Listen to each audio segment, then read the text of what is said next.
BJP से निकाले गए साबिर अली ने पत्नी के साथ मिलकर मुख्तार अब्बास नकवी के खिलाफ खोला मोर्चा। कहा 24 घंटे के भीतर मांगे माफी। साबिर अली की पत्नी यास्मीन अली का बयान, मुख्तार अब्बास नकवी के झूठे आरोपों से परिवार सदमे में। जब आप किसी पे टेररिज्म हम लगाते हैं कि टेररिस्ट आपसे मिला हुआ है या आपका दोस्त है या आपने उसका साथ दिया, बात सिर्फ उस व्यक्ति की नहीं होती है, उसके कैरेक्टर के ऊपर नहीं आती है, बात पूरे परिवार पे आती है। साबिर की पत्नी ने कहा, मेरे पति के खिलाफ सबूत पेश करें नकवी, नहीं तो मीडिया के सामने मांगे माफी।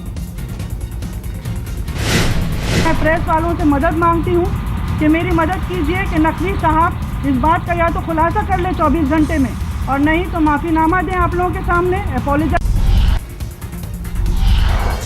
साबिर अली की पत्नी ने दी धमकी, अगर नकवी ने 24 घंटे के अंदर माफी नहीं मांगी तो उनके घर के बाहर धरने पर बैठूंगी।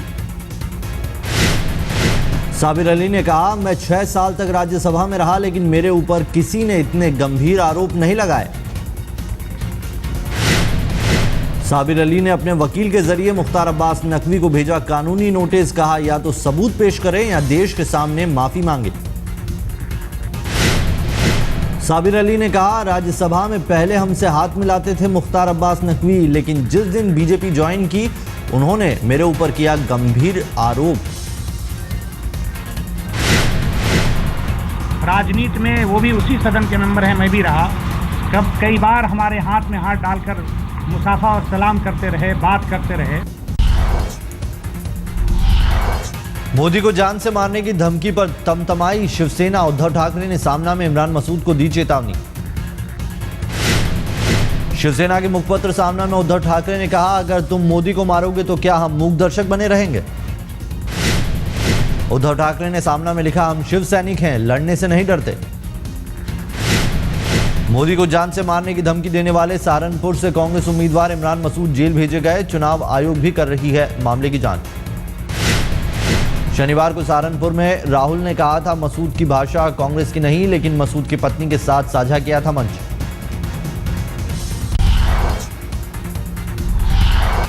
असम के लखीमपुर में सोनिया की आज पहली चुनावी रैली। बीजेपी पर जमकर साधा निशाना।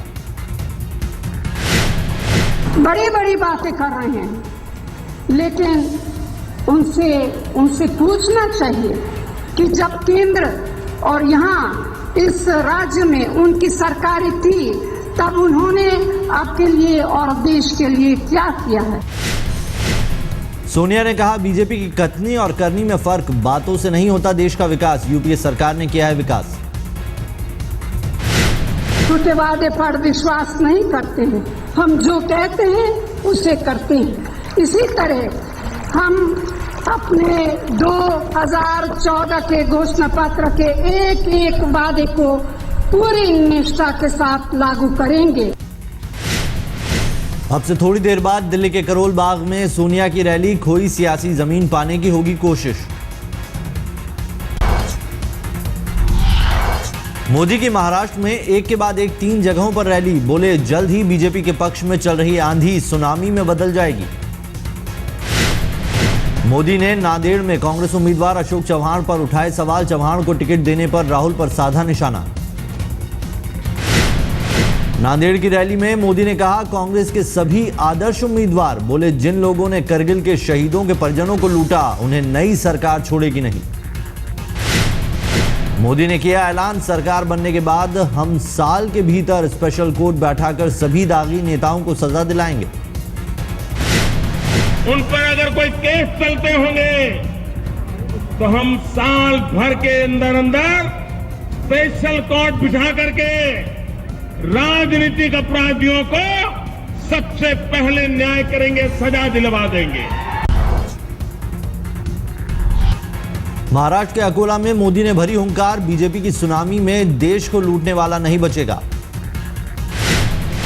मोदी ने अपनी रैली में राहुल पर जमकर किया वार। गुजरात में शहजादे का झूठ का गुब्बारा नहीं उड़ पाया।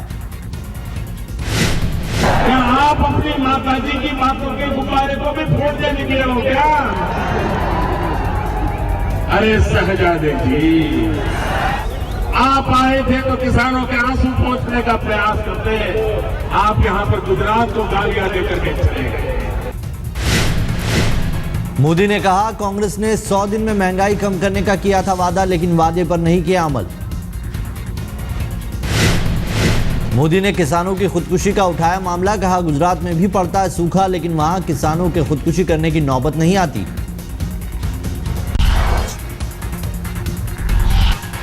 अकोला से पहले महाराष्ट्र के अमरावती में मोदी की रैली, कांग्रेस के साथ एनसीपी पर साधा निशाना। मंच से मोदी ने महाराष्ट्र और केंद्र सरकार पर बोला हमला, कहा कांग्रेस मुक्त होगी अगली सरकार। लोगों से गठजोड़ कर रहे हैं कि कुछ भी करो, मोदी नहीं आना चाहिए। मोदी ने अपने भाषण में शरद पवार पर भी साधा जमकर निशाना, कहा पवार को किसानों की फिक्र नहीं।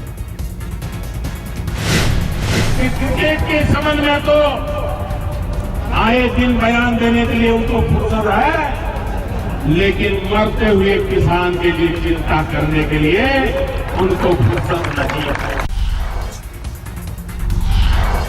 महाराष्ट्र में ताबड़तोड़ चुनावी रैलियों के बाद कर्नाटक पहुंचे मोदी, बीजापुर में कांग्रेस पर जमकर बरसे। मोदी ने भरी हुंकार, चुनाव में कई राज्यों में इस बार कांग्रेस का खाता भी नहीं खुलेगा। इस चुनाव में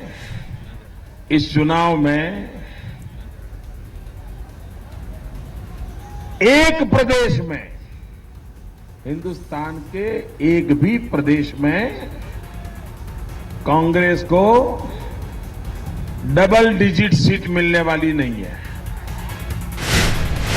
बीजापुर के बाद बेलगाम जाएंगे मोदी की रैली को लेकर वहां भी जमकर तैयारी। बीएसपी की मुखिया मायावती की चंडीगढ़ में रैली, अपने उम्मीदवार के लिए मांगे वोट।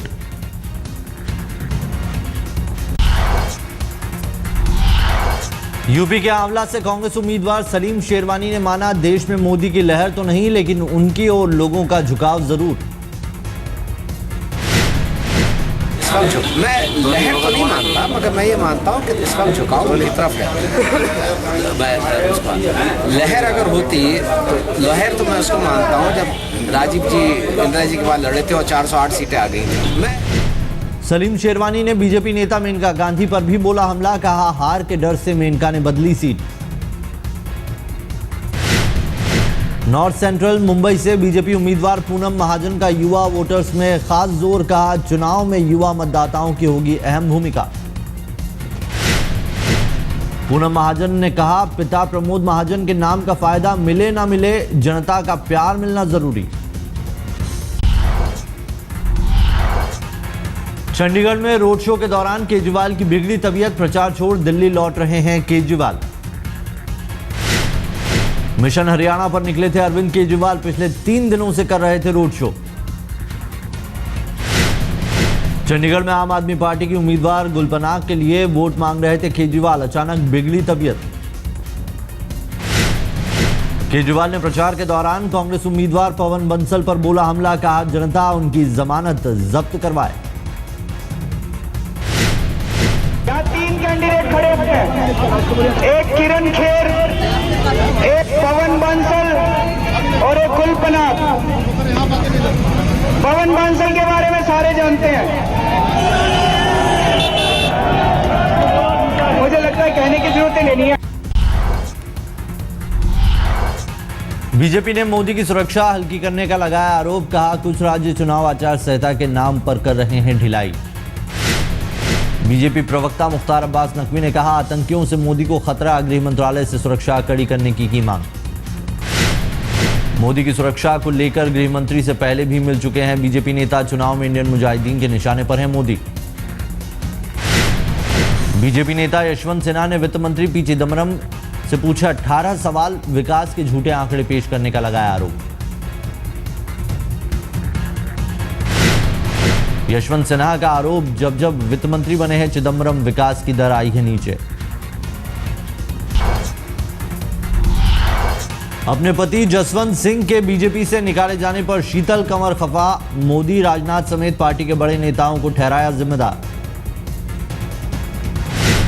तो मेरे हिसाब से वसुंधरा, राजनाथ ये जेटली एंड मोदी जी। मैं तो जी भी नहीं कह सकती हूँ उनको। शीतल कंवर ने कहा, जिस राजनाथ को पार्टी अध्यक्ष बनवाने में उनके पति ने की मदद, उन्हीं ने उनके साथ किया धोखा। नीतीश मंत्रिमंडल से इस्तीफा देने के बाद जेडीयू नेता रेणु कुशवाहा अपने पति के लिए कर रही हैं प्रचार। मधेपुरा में विजय कुशवाहा के लिए मांग रही हैं वोट। विजय कुशवाहा बीजेपी की टिकट पर लड़ रहे हैं चुनाव। रेणु कुशवाहा ने कहा, पत्नी धर्म निभा रही हूं। चुनाव से पहले बीजेपी की दामन पर दाग। एमपी में पत्नी के साथ रिश्वत लेने के आरोप में पकड़े गए बीजेपी नेता गणेश मालवी। गिरफ्तारी के बाद बीजेपी ने गणेश मालवी को पार्टी से निकाला। मालवी पर आयकर विभाग में तैनात अपनी डिप्टी कमिश्नर पत्नी के साथ मिलकर बिल्डर से वसूली का आरोप। पति पत्नी समेत 4 लोगों ने सीबीआई ने किया था गिरफ्तार। फजीहत हुई तो पार्टी ने दिखाया बाहर का रास्ता। बीजेपी के सांस्कृतिक प्रकोष्ठ का संयोजक था बिल्डर। सीबीआई से संपर्क कर घूसखोरी का किया भंडाफोड़। कांग्रेस ने बीजेपी पर लगाया चुनाव के लिए पैसा वसूली का आरोप। चुनाव से ठीक पहले बीजेपी की हुई फजीहत। दिल्ली के किरारी में सगा चाचा बना हैवान। नाबालिग भतीजी को जबरन 1 साल तक बनाया अपनी हवस का शिकार। पीड़ित के मुताबिक इस काम में दूसरे चाचा ने भी आरोपी की मदद। मुंह खोलने पर जान से मारने की दी थी धमकी। यूपी की रहने वाली लड़की दिल्ली में सिलाई का काम सीखने आई थी। पीड़ित ने मोबाइल से वीडियो बनाकर आरोपियों को कराया गिरफ्तार। दिल्ली के रजोकरी में तालाब में डूबने से बच्चे की मौत। 8 घंटे बाद निकाला गया शव। 6ठी क्लास में पढ़ने वाला हेमंत मछली पकड़ने के लिए तालाब गया था। ज्यादा गहरे पानी में जाने से हुई मौत। दक्षिण दिल्ली के हौसखास में 40 साल की महिला से गैंगरेप। पहचान के ही 3 लोगों पर लगा रेप का इल्जाम। एनजीओ चलाने वाली महिला की शिकायत पर पुलिस ने दर्ज किया मामला। 2 आरोपी गिरफ्तार, तीसरे की तलाश। देहरादून के एक कॉलेज को इंडियन मुजाहिदीन की धमकी। 30 मार्च से 8 अप्रैल के बीच धमाका करने की धमकी। कॉलेज को चिट्ठी के जरिए दी गई धमकी। इमाम लखवी के नाम से लिखी है चिट्ठी। खुद को बताया है आईएम का कमांडर। चिट्ठी मिलने के बाद देहरादून में पुलिस ने बढ़ाई चौकसी। कहां से आई चिट्ठी जानने की कोशिश में जुटी पुलिस।